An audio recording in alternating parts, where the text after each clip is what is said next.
নুসরাত ইমরোজ তিশা একজন বাংলাদেশী জনপ্রিয় মডেল ও অভিনেত্রী। টিভি নাটকের মাধ্যমে তিনি তার অভিনয় জীবন শুরু করেন। তবে গান দিয়েই শুরু হয়েছিল তিশার পথ চলা। খুব অল্প সময়ের মধ্যে তিনি সকল শ্রেণীর দর্শকদের কাছে অত্যন্ত জনপ্রিয় হয়ে ওঠেন। তিনি বিভিন্ন টিভি বিজ্ঞাপন, নাটকে নিয়মিত অভিনয় করছেন, পাশাপাশি কিছু চলচ্চিত্রেও কাজ করেছেন। তার অভিনীত উল্লেখযোগ্য চলচ্চিত্রসমূহ হল নাট্যধর্মী third person singular number, television, ক্রিয়া নাট্যধর্মী অস্তিত্ব, নাট্যধর্মী ডুবো এবং হালদা। এছাড়াও অস্তিত্ব চলচ্চিত্রে অভিনয় করে তিনি শ্রেষ্ঠ অভিনেত্রী বিভাগে জাতীয় চলচ্চিত্র পুরস্কার অর্জন করেন। এছাড়াও তিনি 10টি মেরিল প্রথম আলো পুরস্কার অর্জন করেছেন। তো হ্যাঁ ভিউয়ার্স, আজকে আপনাদের সামনে শেয়ার করব নুসরাত ইমরোজ তিশা সম্পর্কে অজানা তথ্য এবং তার জীবনী। বর্তমান তিনি কি করছেন, কোথায় আছেন, সেই বিষয়ের উপর চমকপ্রদ তথ্য এখন আপনাদের সামনে শেয়ার করব। তো চলুন মূল প্রতিবেদনে।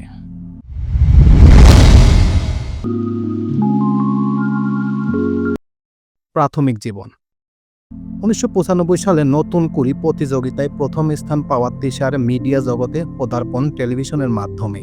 শিশুশিল্পী হিসেবে মূলত গান করতেন। 1997 সালে অনন্ত হীরার সাত পরে কাব্য নামে একটি নাটকে শিশুশিল্পী হিসেবে শখের বশে অভিনয়ের মাধ্যমে অভিনয় জগতে পদার্পণ করেন। 2003 সাল থেকে অভিনয় ও মডেলিংয়ে ব্যস্ত হয়ে পড়েন তিনি। তিশা এঞ্জেল 4 নামে একটি ব্যান্ড দলও গঠন করেছিলেন। কর্মজীবন। 1998 সালে 7 প্রহরের কাব্য নাটক দিয়ে তিশার টেলিভিশনে পর্দায় অভিষেক হয়। নাটকটি রচনা করেন অনন্ত হীরা এবং পরিচালনা করেন আহসান হাবিব। 2014 সালে তিনি দীর্ঘ 6 বছর পর টেলিভিশনে বিজ্ঞাপনে কাজ করেন। তাকে স্কয়ারের একটি পণ্যের বিজ্ঞাপনে সঙ্গীত শিল্পী তাহসানের বিপরীতে দেখা যায়। 2016 সালে তার অভিনীত 2টি মূলধারার বাণিজ্যিক চলচ্চিত্র মুক্তি পায়। 6 মে মুক্তি পাওয়া অস্তিত্ব চলচ্চিত্রে তিনি একজন বুদ্ধি প্রতিবন্ধী কিশোরী চরিত্রে অভিনয় করেন। অনন্য মামুন পরিচালিত এই ছবিতে তার বিপরীতে ছিল আরেফিন শুভ। শুভর সাথে তিনি পূর্বে ফারুকিস পরিচালিত ওয়েটিং রুম টেলিছবিতে অভিনয় করেছিলেন। অন্যদিকে অপর চলচ্চিত্রে রানা পাগলা দ্য মেন্টালে তিনি শাকিব খানের বিপরীতে অভিনয় করেন। অস্তিত্ব চলচ্চিত্রে তার কাজের জন্য 41তম জাতীয় চলচ্চিত্র পুরস্কার আয়োজনে তিনি কুসুম শিকদারের সাথে যৌথভাবে শ্রেষ্ঠ অভিনেত্রীর পুরস্কার অর্জন করেন। 2017 সালে মোস্তফা সরওয়ার ফারুকের বহুল আলোচিত ডুবো চলচ্চিত্রে একজন স্বনামধন্য পরিচালকের কন্যা চরিত্রে কাজ করে তিনি প্রশংসিত হন। এতে তার বাবার চরিত্রে অভিনয় করেন ইরফান খান। একই বছর তিনি হালদা নদী নিয়ে সচেতনামূলক হালদা চলচ্চিত্রে হাসু চরিত্রে অভিনয় করে প্রশংসা অর্জন করেন। 2018 সালে ভালোবাসা দিবস উপলক্ষে সাগর জাহান নির্মিত একটি মধ্যবিত্ত ফ্রিজের গল্প নাটকে তাকে তাহসানের বিপরীতে দেখা যায়। তিনি ফারুকে নির্মিত ডাবর মেথি আমলা হেয়ার অয়েলের বিজ্ঞাপনে কাজ করেন। এই বছর সেপ্টেম্বর মাসে তিনি ও অভিনেতা চঞ্চল চৌধুরীর মুঠোফোন সেবাদানকারী কোম্পানি রবি লিমিটেডের শুভেচ্ছা দূত হন এবং 8টি বিজ্ঞাপন চিত্রে কাজের জন্য চুক্তিবদ্ধ হন। তিনি বাংলা ভাষা আন্দোলন নিয়ে নির্মিত তৌকির আহমেদের ফাগুন হাওয়া ছবিতে সিয়াম আহমেদের বিপরীতে অভিনয় করেন। ব্যক্তিগত জীবন। ব্যক্তিগত জীবনে তিশা 2010 সালের 16 জুলাই টিভি ও চলচ্চিত্র পরিচালক মোস্তফা সরওয়ার ফারুকের সাথে বিবাহ বন্ধনে আবদ্ধ হন। দম্পতির ইলহাম নুসরাত ফারুকী নামে একটি কন্যা সন্তান রয়েছে। 2014 সালের অক্টোবরে ঢাকার স্কয়ার হসপিটালে তিশার অ্যাপেন্ডিসাইডের অস্ত্রোপচার হয়। তিশা সামাজিক যোগাযোগ মাধ্যম থেকে বিচ্যুতি ছিলেন। এতে তার ভুয়া অ্যাকাউন্ট থেকে ভক্তরা প্রতারিত হচ্ছিল। তাই তিনি 2016 সালের নভেম্বর তার একটি ফেসবুক অ্যাকাউন্ট খোলেন। অ্যাকাউন্টটি পরিচালনা করেন পপকর্ন ডিজিটাল। তিশা চলচ্চিত্র দেখতে পছন্দ করেন। তার প্রিয় চলচ্চিত্র হল ন্যাটালি পোর্টম্যান অভিনীত ব্ল্যাক সোয়ান। এছাড়া স্টিল অ্যালিস চলচ্চিত্রে জুলিয়ান মোরের করা চরিত্রটি তার পছন্দের চরিত্র। চলচ্চিত্রের তালিকা।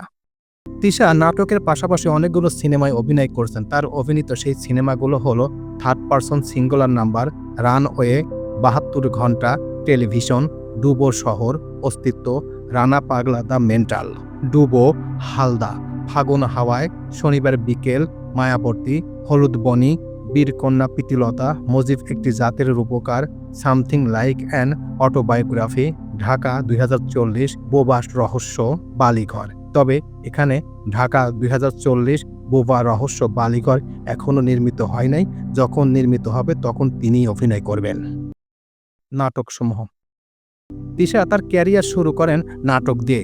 তার অভিনীত সেই নাটকসমূহগুলো হলো নুরুল হুদা একদা ভালোবেসেছিল, অরণ্যের জ্যোৎস্না, লাইভ, পূর্ণদৈর্ঘ্য, এলোমেলো মন, মনিরা মফস্বল, ঈদের টিকিট, মিথ্যুক, অপারেশন ইনানি রয়্যাল রিসোর্ট, অযত্নে ভালোবাসা, ডারউইন, গোল্ডেল রেশিও, ক্যারাম প্রথম পত্র, ক্যারাম দ্বিতীয় পত্র, পাঞ্জা, পোল্টিপাস, পূর্ণদৈর্ঘ্য বাংলা নাটক, সাদামন ধূসর পৃথিবী, সবুজ নক্ষত্র, sorry the rain, Tanu, tie breaker, তিন পৃথিবীর মানুষ, তবুও বসন্ত, মানুষ, ভালোবাসার উল্টো পিঠ, ভালোবাসি তাই, ভূত গাড়ি, ভোরের শিশির, আকাশ রঙের দোলনা, কমলা রাঙা রোদ এবং ধারাবাহিক নাটকে অভিনয় করেন সেই নাটকগুলো হলো 420, গ্র্যাজুয়েট, পুতুল খেলা, এম ইন লাইফ, ধান শালিকের গাঁও, বাবার হোটেল, ইট কাঠের খাসা, মাইক, মুকিম ব্রাদার্স, নিথুয়া পাথরে, সবুজ নক্ষত্র, চাঁদের নিজের কোনো আলো নেই, এফডিসি, একলা পাখি। এছাড়াও তিনি সিরিজ নাটকে অভিনয় করেন। সিরিজ নাটকগুলো হলো আরমান ভাই কয়া পারছে, আরমান ভাই ভাইসা গেছে, আরমান ভাই বিরাট টেনশনে, আরমান ভাই দ্য জেন্টেলম্যান, আরমান ভাই হাউস হাজবেন্ড, আরমান ভাই হানিমনে, সিকান্দার বক্স হাওয়াই গাড়ি, মাহিনের পাদুকা জোড়া, মাহিনের নীল তোয়ালে, মাহিনের অনেক স্বাদের গাড়ি, মাহিনের অনেক স্বাদের ঘড়ি, মাহিনের লাল ডায়েরি, মাহিনের রূপবান বিয়ে, আমার মিস্টার পরিষ্কার ইত্যাদি নাটকে অভিনয় করেন এই অভিনেত্রী। পুরস্কার ও মনোনয়ন। তিশা অভিনীত অনেকগুলো নাটকে অভিনয় করেন এবং সিনেমায় অভিনয় করেন। এই কারণ তিনি অনেকগুলো পুরস্কার অর্জন করেছেন। তার অভিনীত সেই পুরস্কারগুলো হলো অস্তিত্ব এবং হালদা চলচ্চিত্রের কারণে শ্রেষ্ঠ অভিনেত্রী বিভাগে জাতীয় চলচ্চিত্র পুরস্কার অর্জন করেন। এছাড়া কিয়া সুপার বিউটি শপ, অতঃপর নুরুল হুদা, সিটি সেল, ইট কাঠের খাসা, সাথে third person singular number, graduate, চাঁদের নিজস্ব কোনো আলো নেই, তহমিনার দিন যাপন, লং মার্চ, যদি ভালো না লাগে দিও না মন, টেলিভিশন, দুটো বৃত্ত পাশাপাশি, বিজলি, তিলোত্তমা, তোমার জন্য, শেফালি, একটি তালগাছের গল্প, অস্তিত্ব, ডুব, সৈন্যপ্রো, হালদা, বুকের ভেতর কিছু পাথর ঢাকা ভালো, Ayesha, Mayabati, something like an autobiography ইত্যাদি কাজে অভিনয় করার কারণে শ্রেষ্ঠ অভিনেত্রী বিভাগে মেরিল প্রথম আলো পুরস্কার অর্জন করেছেন। এছাড়া তিনি সিজিএফ পারফরমেন্স পুরস্কার, আরটিভি স্টার অ্যাওয়ার্ড পুরস্কার, চ্যানেল আই ডিজিটাল মিডিয়া পুরস্কার এবং চ্যানেল আই দুবাই পুরস্কার, এনটিভি লন্ডন পুরস্কার ইত্যাদি অর্জন করেছেন এই অভিনেত্রী। তো এই ছিল মোটামুটি আমাদের আজকের প্রতিবেদন। উপরোক্ত প্রতিবেদন থেকে আমরা একটা জিনিসই বুঝলাম যে তিশা সেই 1995 সালে নতুন কুড়ির প্রতিযোগিতায় তার কর্মজীবন শুরু করেন। তারপর 1997 সালে অনন্ত হীরার 7 পরে কাব্য নাটক দিয়েই তার ক্যারিয়ার শুরু করেন। এখন পর্যন্ত তিনি অনেকগুলো নাটক, অনেকগুলো সিনেমায় অভিনয় করেছেন। প্রত্যেকটা জায়গায় তিনি সফল হয়েছেন। এছাড়া এই কর্মের কারণে তিনি জাতীয় চলচ্চিত্র পুরস্কার, মেরিল প্রথম আলো পুরস্কার সহ অনেক পুরস্কারে পুরস্কৃত হয়েছেন। তার স্বামী মোস্তফা সরওয়ার ফারুকীর সাথে যতগুলো নাটক অভিনয় করেছেন প্রত্যেকটাই সফল হয়েছেন, এখন পর্যন্ত সফল। তিনি আশা ব্যক্ত করেন যে তার জীবনটা যেন এইভাবেই চলে যায়, সেটাই তিনি আশা ব্যক্ত করেন। তো এই প্রতিবেদন আপনাদের কাছে কেমন লাগলো? যদি ভালো লেগে থাকে তাহলে অবশ্যই লাইক, কমেন্ট, শেয়ার করবেন। আর যারা এখন পর্যন্ত এই চ্যানেলটি সাবস্ক্রাইব করেন নাই তারা অবশ্যই এই চ্যানেলটি সাবস্ক্রাইব করবেন। তো সবাইকে ধন্যবাদ জানিয়ে এখানেই শেষ করছি। আল্লাহ হাফেজ।